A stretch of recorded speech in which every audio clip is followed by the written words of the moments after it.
हाय, कैलाश पर्वत का नाम सुना है? सुना ही होगा। कैलाश पर्वत अपने आप में तो है ही बहुत मिस्टीरियस, मगर सिर्फ वो मिस्टीरियस नहीं है, उसका जो प्लेसमेंट है ना ऑन अर्थ, वो भी कमाल की जगह। The mystery of its placement is also amazing. Kailash पर्वत को एक्सिस मुंडी ऑफ अर्थ भी बोलते हैं और कैलाश पर्वत नॉर्थ पोल से 6,666 किलोमीटर दूर और साउथ पोल से 6,666 मल्टीप्लाइड बाई 2 किलोमीटर दूर। आप समझ रहे हैं? इत्तेफाक नहीं है। This is just not a coincidence, at least I believe that. Hi, my name is Akshat Gupta. I am a full-time house husband and a part-time author. I've written this book called The Hidden Hindu. It is a fiction trilogy. Today we are going to talk about 9 mysterious places in India.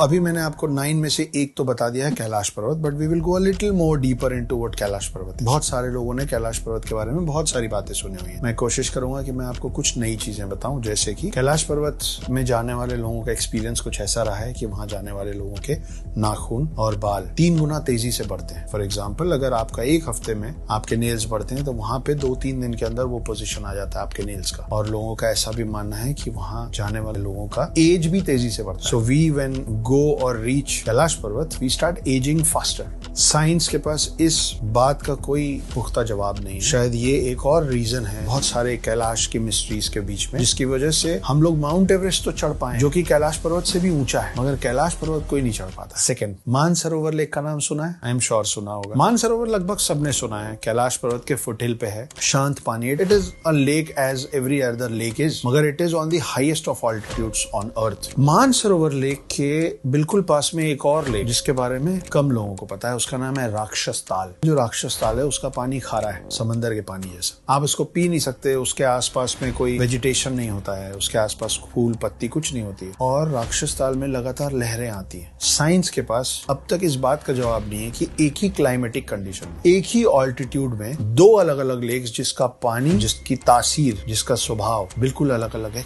क्यों और कैसे नहीं पता। थोड़ा सा नीचे उतरते हैं। उत्तराखंड बहुत खूबसूरत जगह है, बहुत सारी अच्छी जगह है। नैनीताल उत्तराखंड में पड़ता है, मगर एक कमाल की मिस्टीरियस जगह है जिसको कहते हैं रूपकुंड। रूपकुंड का पानी जब सूखता है ना, तो वहां से बहुत सारे इंसानों के कंकाल निकलते हैं, human bones, human skeleton bones, and which is why this lake is also called the lake of skeletons. कई लोग एक फिक्स टाइम में वहां पूजा करने भी जाते हैं, मगर साइंस के पास इस बात का जवाब अब तक नहीं है कि उतने सारे ह्यूमन स्केलेटन बोन्स किसके हैं, कहां से आए, उतने सारे लोग वहां क्या करने गए थे, उनकी डेथ कैसे हुई, कितने साल पहले के वो बोन्स हैं, हमको पक्का अब तक नहीं पता है। इंडिया में उत्तराखंड और ये माउंटेन से निकल के हम चलते हैं राजस्थान। राजस्थान में एक गांव है जिसका नाम है कुलधारा। ये कुलधारा जो है, अब ये राजस्थान टूरिज्म के अंदर आता है, और अभी भी सांझ होने के बाद, अंधेरा होने के बाद, वहां पे लोगों का जाना घूमना अलाउड नहीं है। आपको पता है कुलधारा विलेज का दूसरा नाम क्या है? The village of ghosts. दोपहर में 2 बजे जाइए, सुबह 11 बजे जाइए, वहां अभी भी उस वक्त भी जाके घबराहट होती है, डर लगता है। एक पूरा बसा बसाया गाँव, उसमें रहने वाला हर शख्स, हर इंसान, हर चेहरा,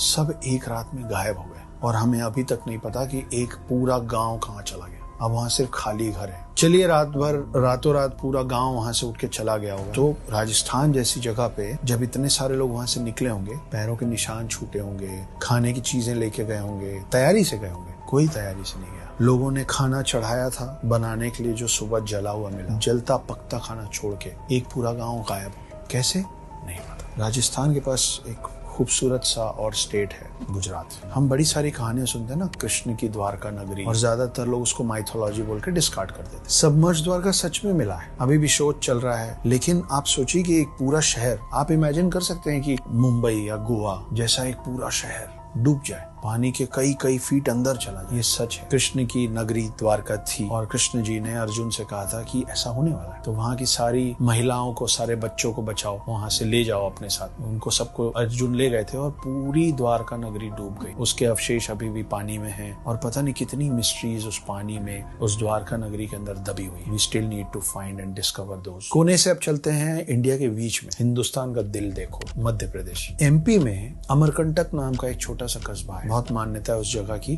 क्योंकि अमरकंटक से एक नदी का सृजन होता है। That is the origin point of a river called Narmada. हमारी कंट्री में ज्यादातर जो नदी है वो ऊपर से शुरू होते हैं, नीचे की तरफ बहती है, नॉर्थ टू साउथ, मगर नर्मदा को पाताल नदी पे कहते हैं, क्योंकि ये सेंटर से, इंडिया के बीच से निकलती है और ऊपर की तरफ बहती है। नॉर्थ की तरफ। थोड़ा और नीचे आते हैं, मध्य प्रदेश से नीचे एक और बहुत कमाल का स्टेट है महाराष्ट्र, जिसमें है मुंबई। मगर उसमें एक और शहर है जिसका नाम है औरंगाबाद, और औरंगाबाद के पास एक टेम्पल है जिसका नाम है एलोरा टेम्पल। किसने बनाया, क्यों बनाया, कैसे बनाया, साइंस के पास इन तीनों सवालों का जवाब नहीं है। कोई भी कंस्ट्रक्शन दुनिया में नीचे से बनता है, पहले प्लिंथ बनता है, फिर उसके ऊपर फ्लोर्स तैयार होते हैं। ये एक लौता ऐसा मंदिर है जो एक सिंगल ह्यूज रॉक से बनाया गया है और ऊपर से नीचे की तरफ बनाया गया। लोगों का ये भी मानना है कि इसको बनाने में कोई मॉडर्न साइंस यूज नहीं हुआ है, इसको सिर्फ छेनी और हथौड़ी से बनाया है। इन दो चीजों से कई साल में इस मंदिर को तैयार किया गया है, जो कि ऊपर से नीचे की तरफ बना है। इसमें बहुत सारे पिलर्स हैं, इसमें डोर्स हैं, इसमें बहुत सारे स्कल्पचर्स बने हुए, स्टैचूज बने हुए। कैसे बने,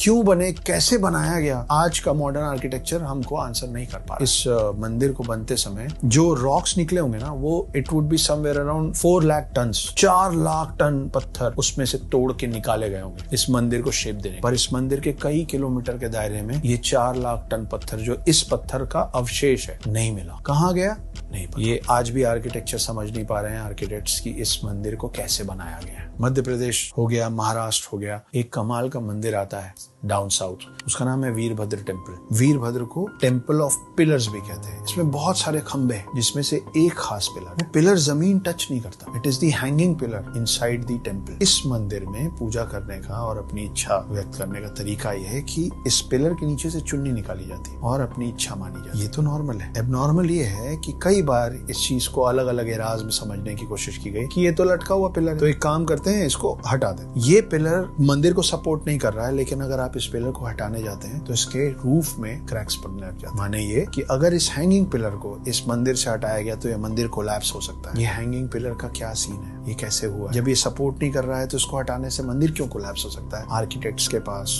मॉडर्न इंजीनियरिंग के पास इसका जवाब फिलहाल अब तक नहीं। और आखिरी और सबसे इंटरेस्टिंग और मिस्टीरियस है, इस मंदिर का नाम है पद्मनाभ स्वामी टेम्पल। कई डोर्स हैं जो खोले जा चुके हैं, हर डोर के अंदर से बहुत सारा ज्वेलरी मिला है, अलग अलग समय का कॉइन्स मिले, एंशिएंट कॉइन्स, बहुत कुछ मिला है। मगर इनमें एक डोर है जिसको अब कोर्ट के लैंग्वेज में नाम दिया गया वॉल्ट बी का, जिसको कल्लारा डोर भी बोलते हैं। बहुत मिस्टीरियस डोर है। 2 स्लाइड्स हैं डोर के, दोनों में बहुत बड़े से 2 सांप बने हुए हैं फेसिंग ईच अदर। इसके ऊपर यक्षिणी का चेहरा है। इस दरवाजे की खासियत ये है कि इसमें कोई ताला नहीं है, इसकी कोई चाबी नहीं, कोई की होल नहीं है जिसमें डाल के हम उसको खोल सकें। For some reason Supreme Court ने उस दरवाजे को खोलने पे मनाही लगा रखी सालों से। कई लोग मानते हैं कि उसमें पूरी दुनिया की अथाह दौलत है, अगर वो खुल जाएगा तो हमसे ज्यादा रिच कोई नहीं होगा, ऐसा माना जाता है। मगर कई लोगों का ये भी मानना है कि अगर वो दरवाजा खुलेगा तो बहुत सारी आपदा और विपदा, बहुत सारे कैलामिटीज आएंगे इस कंट्री पे, और खास करके उस स्टेट पे। जब जब उसको तोड़ने की कोशिश या पुश करने की कोशिश की गई है, ऐसे हादसे उस जगह के आसपास हिस्टोरिकल एविडेंस और राइटिंग्स में मिलते हैं। और कई लोगों का ये भी कहना है कि जब उस दरवाजे में हम कान लगाते हैं, पीछे से समंदर के लहरों की आवाज आती है। साइंस के पास